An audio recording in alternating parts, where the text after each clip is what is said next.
নমস্কাৰ সকলোকে স্বাগতম জনাইছো স্মাৰ্ট এডুকেশ্যন চেনেলটোলৈ আজি 2024 বৰ্ষৰ অযোধ্যাৰ ৰাম মন্দিৰৰ ওপৰত কেইটামান অতিকৈ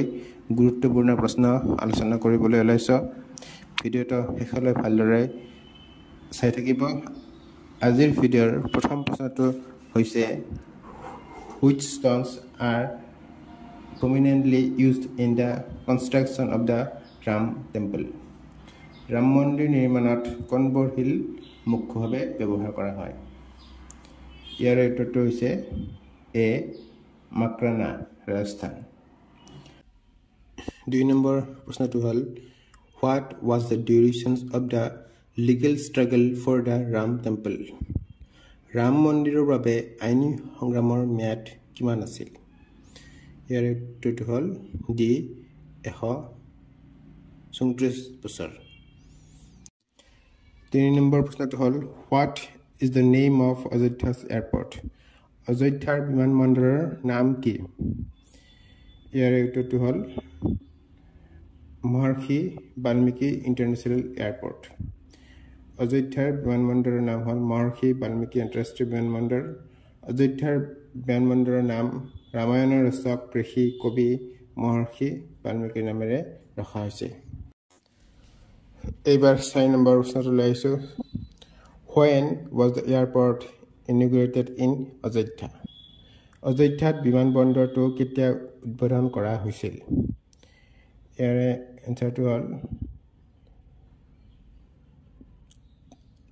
A 30 ডিসেম্বৰ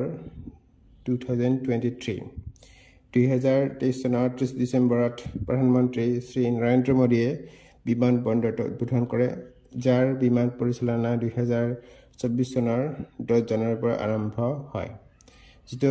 ইণ্ডিগো দিল্লী আৰু আহমেদাবাদক প্ৰাৰম্ভিক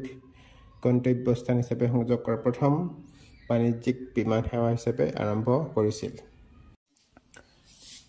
5 নম্বৰ প্ৰশ্ন how many acres of land is included in the Ram Mandir complex Ram মন্দিৰ চৌহদত কিমান একৰ মাটি অন্তৰ্ভুক্ত কৰা হৈছে ইয়াৰ উত্তৰটো হ'ল D 70 acres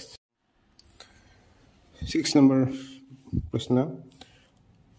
what is the significance of black stone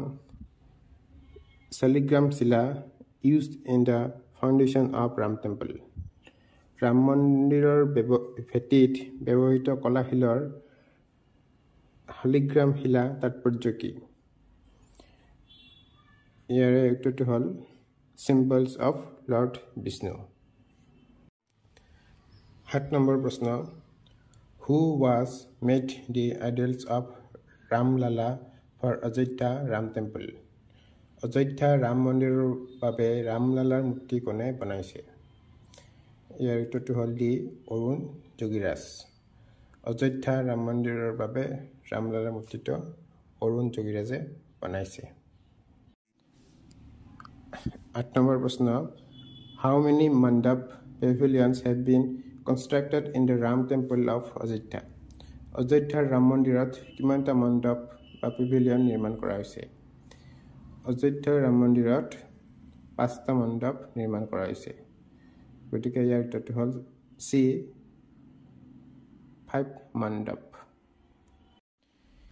এইবাৰ আপোনালোকলৈ শেষৰ প্ৰশ্নটো আগবঢ়াইছো প্ৰশ্নটো উত্তৰ কমেন্ট বক্সত জনাব পাৰে প্ৰশ্নটো হ'ল Ayodhya is located in which state of India Ayodhya ভাৰতৰ কোনখন ৰাজ্যত অৱস্থিত ইয়াৰ 4টা অপচন দিয়া আছে